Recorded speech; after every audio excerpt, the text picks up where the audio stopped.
وَمَا أَرْسَلْنَاكَ إِلَّا رَحْمَةً لِلْعَالَمِينَ.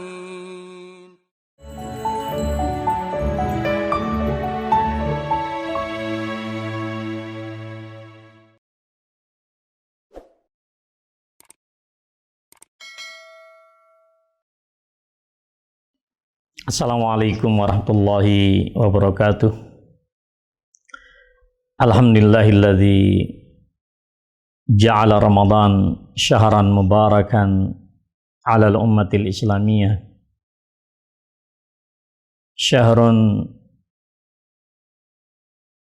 futihat fihi abwabul jannah wa ughliqat fihi abwabul jahim. Wa ja'ala Allahu fi hadha syahril mubarak lailatan hiya khairun min alfi syahr wa yatanazzalu fihi al malaikatu war ruh.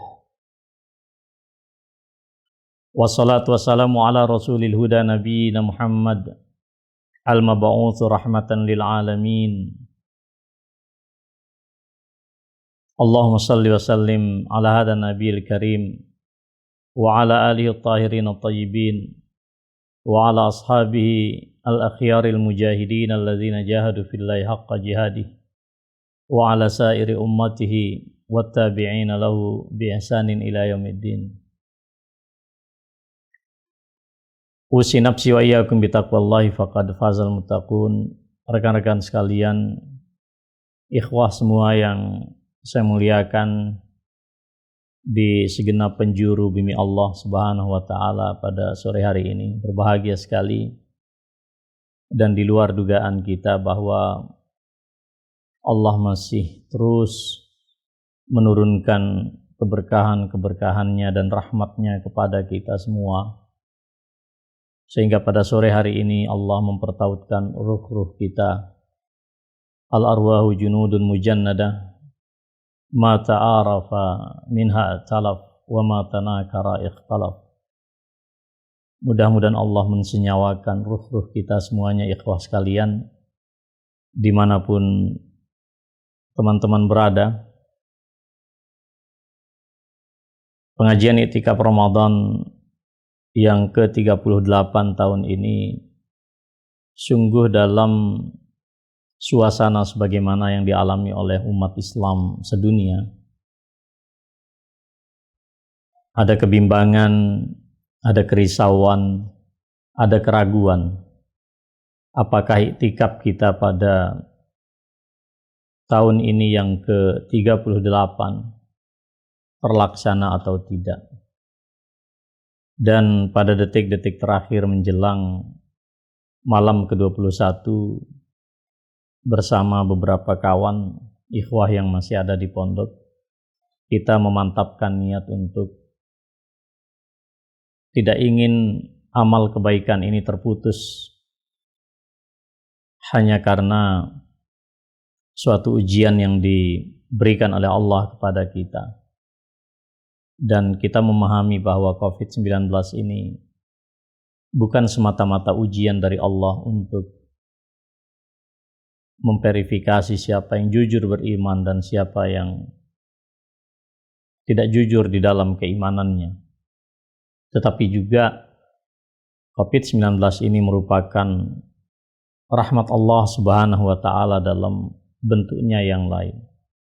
Seperti dikatakan oleh Rasulullah kepada istri beliau tercinta Aisyah radhiyallahu taala anha, rahmatan lil mu'minin, sebagai rahmat kasih sayang Allah kepada orang-orang yang beriman. Sebab itu kita wajib untuk bersyukur atas nikmat Allah, atas rahmat Allah berupa COVID-19. Mudah-mudahan kita dicatat oleh Allah sebagai orang-orang yang lulus di dalam ujian ini, dan mendapatkan hasil verifikasi kejujuran kita di dalam keimanan ini. Sahabat-sahabat sekalian, dimanapun saudara berada, sore hari ini kita berada di tanggal 21 Ramadan. Dan sesaat lagi kita masuk ke malam yang ke-22. Sebagaimana kita ketahui bersama bahwa Rasulullah Shallallahu Alaihi Wasallam memiliki satu sunnah dan tradisi yang sangat baik. Di tahun-tahun yang beliau lewati, beliau mengkhususkan 10 malam terakhir untuk meningkatkan intensitas ta'abbud dan ibadah kepada Allah Subhanahu wa taala. Bahkan beliau mengencangkan sarungnya, menjauhi istrinya dan kemudian melazimkan diri di masjid. Dan pada tahun beliau diwafatkan oleh Allah, beliau melakukan itu selama 20 hari berturut-turut. Sahabat sekalian yang saya muliakan, peserta PIR online yang ke-38. Ada satu pertanyaan yang sangat mendalam bagi kita. Pertanyaan itu berbunyi, apakah hidup kita ini bermakna? Apakah hidup kita ini memberikan makna bagi diri kita sendiri, bagi keluarga kita, bagi masyarakat kita, bagi umat kita, bagi bangsa kita? Dan apakah hidup kita ini bermakna bagi agama kita? Pertanyaan ini sangat penting untuk kita renungkan bersama. Sebab kita hidup di tengah suasana yang penuh dengan sensasional.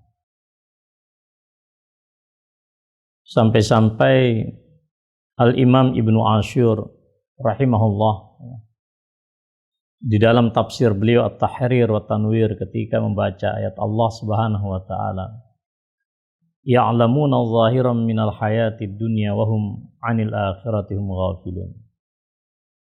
Mereka mengetahui hal-hal yang sifatnya zahir, artifisial dari kehidupan ini. Dan mereka adalah orang-orang yang lalai tentang kehidupan akhirat.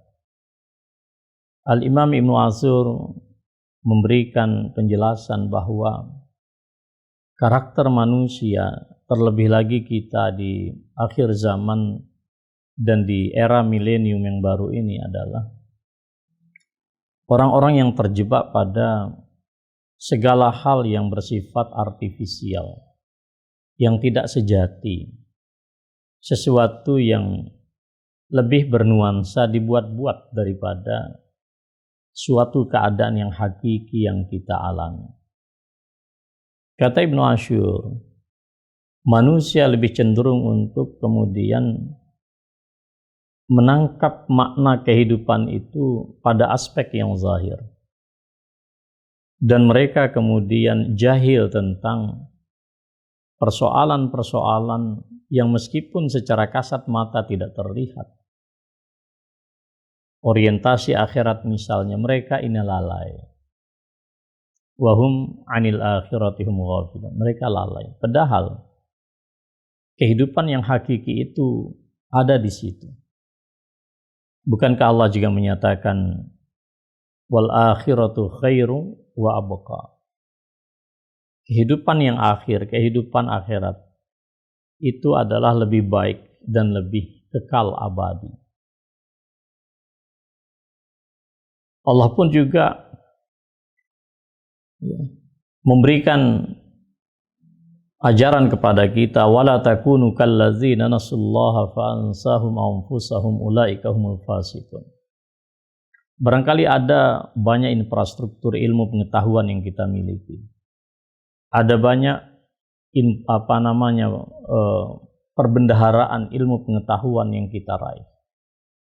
Tetapi manusia di milenium baru itu seringkali melupakan dirinya sendiri di tengah hiruk pikuk kehidupan milenial yang serba spektakuler dan serba sensasional. Kita sungguh berada di dalam suatu budaya yang semuanya serba sensasi. Kita hidup di dalam suasana kehidupan yang justru kehilangan hal-hal yang sifatnya sejati di dalam diri dan keluarga atau masyarakat kita. Bahkan kita hidup dalam suasana yang tidak pernah memahami secara serius mengapa sesuatu dilakukan oleh kita atau sesuatu kita tidak lakukan. Kita hidup di suasana yang di mana empati kita, jangankan empati kepada orang lain dan lingkungan kita, bahkan kepada diri kita pun kita tidak pernah empati.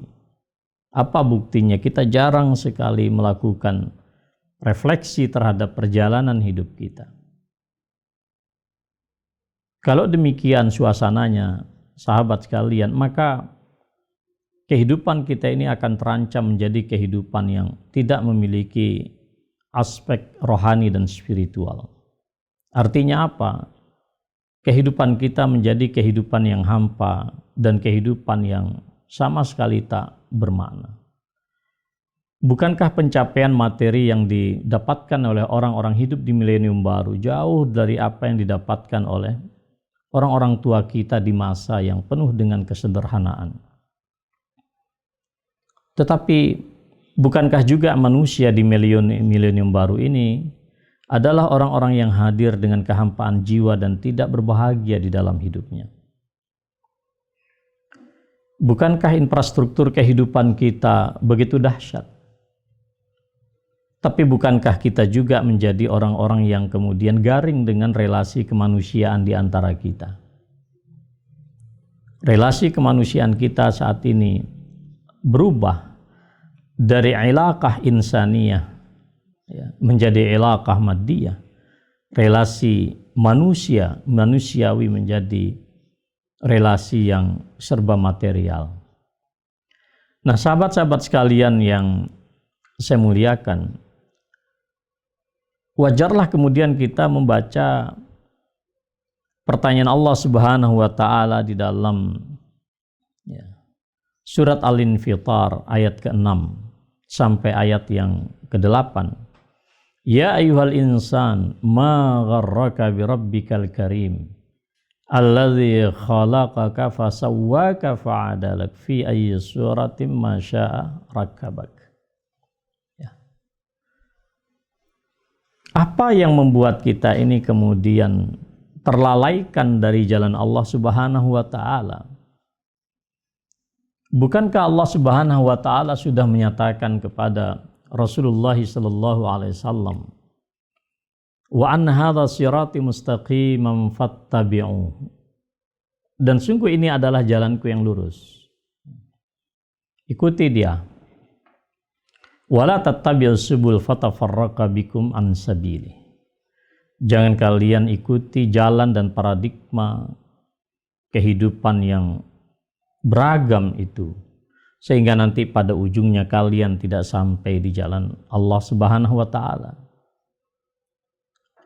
Bukankah juga Rasulullah sallallahu alaihi wasallam pernah menyatakan kepada kita, taraktukum alal mahijjatil bayda lailuha kanahariha.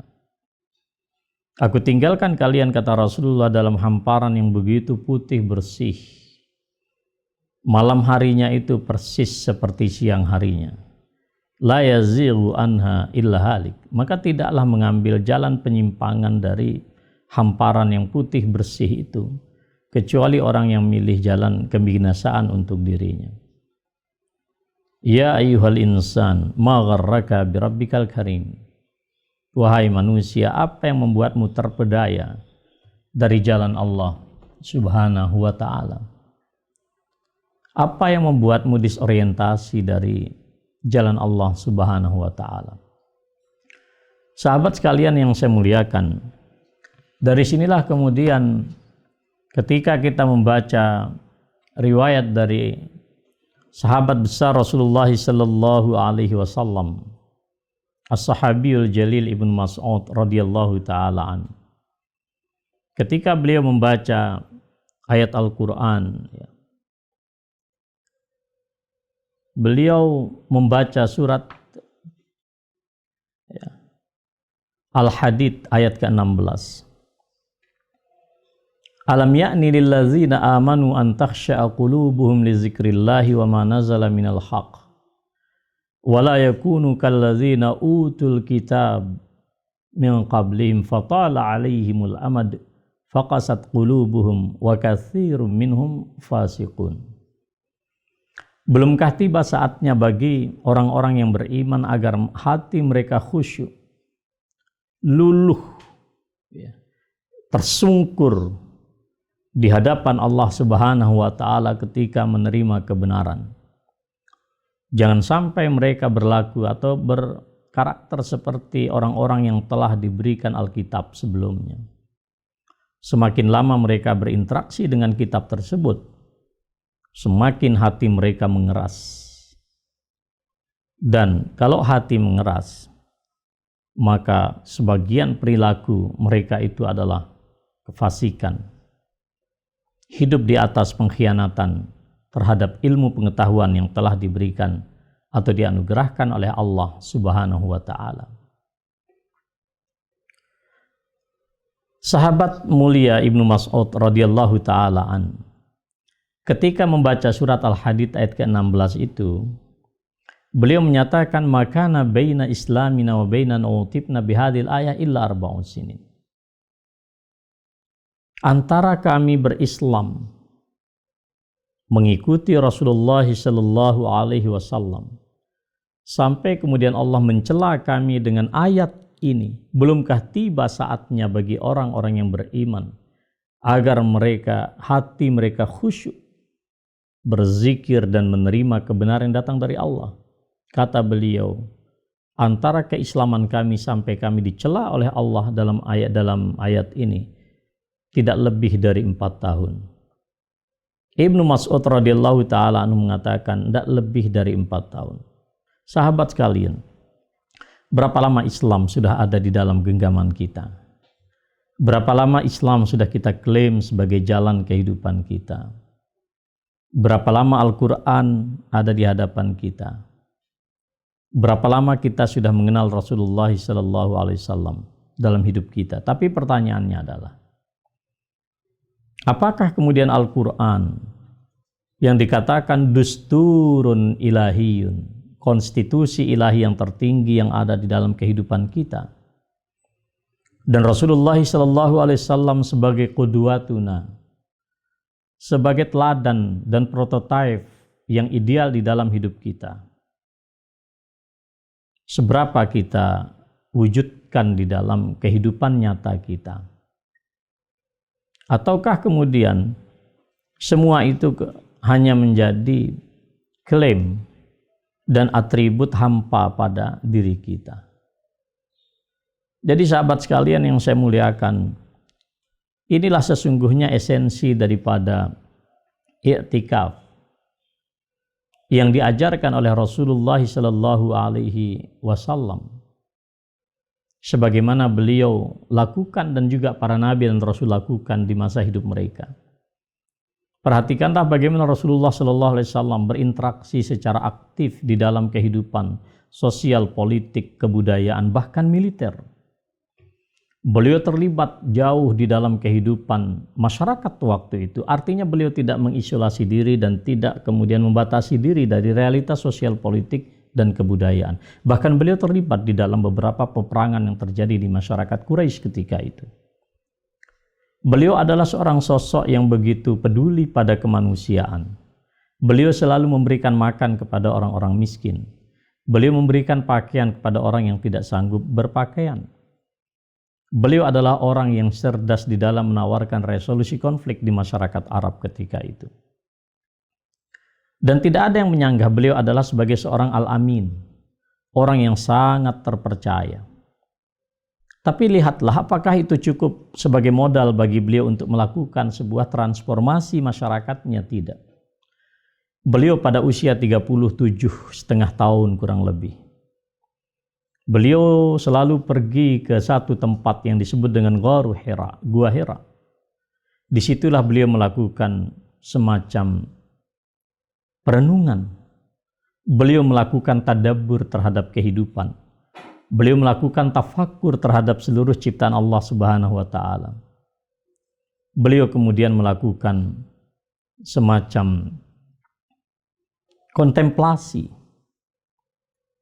yang kemudian sahabat sekalian, kontemplasi beliau itu berujung dengan diturunkannya surat Al-Alaq 1-5, Iqra bismi rabbikal ladzi khalaq.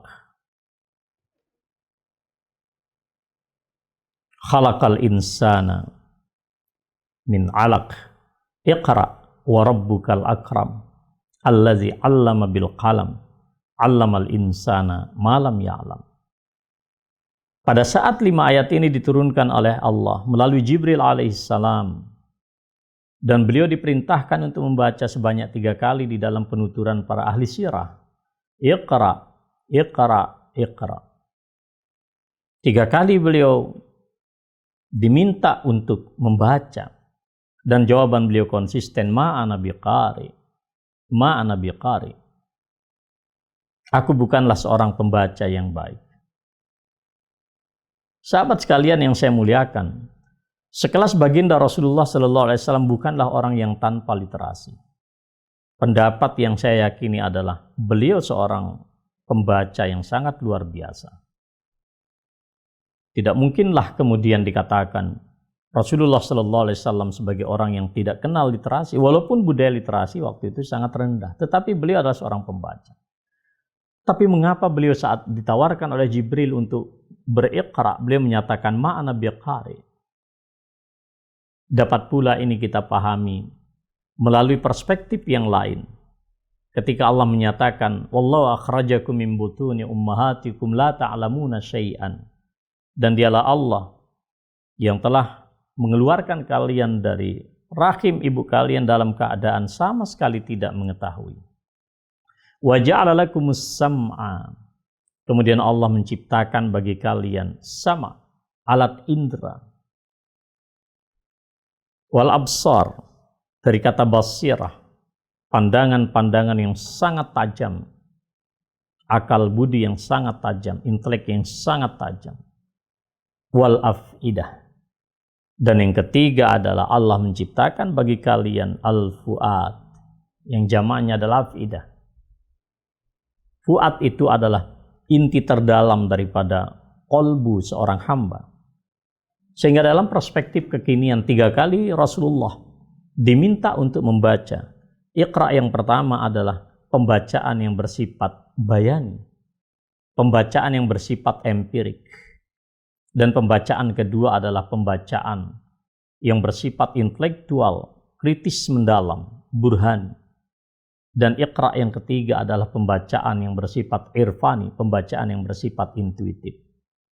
Tentu sahabat sekalian, di masa awal wahyu, ketiga model pembacaan ini bukanlah pembacaan yang populer di masyarakat itu dalam konteks literasi atau budaya literasi di Arab. Rasulullah SAW, puncak daripada perenungan diri beliau, kontemplasi beliau, itu adalah pencapaian pembacaan. Sehingga para mufassir mengatakan, ketika Allah menyatakan iqra tanpa menyebutkan objek yang dibaca, justru itu memberikan suatu pesan yang sangat tajam, bahwa pembacaan itu bisa bersifat pada hal-hal yang bersifat empirik atau non-empirik. Bisa juga pada persoalan-persoalan yang sangat detail membutuhkan pembuktian-pembuktian ilmiah. Sangat dahsyat ajaran Al-Quran yang termanifestasikan di dalam kehidupan Rasulullah SAW. Dalam bahasa kita kemudian, apa yang dilakukan oleh beliau itu adalah sebagai sebuah aktivitas i'tikaf. Maka sahabat sekalian yang saya muliakan, pada i'tikaf dalam suasana COVID-19, ya insya Allah kita terus diliputi oleh keberkahan dari Allah Subhanahu wa Ta'ala dan rahmat dari Allah Subhanahu wa Ta'ala. Kita perlu membangun suatu visi yang konkret.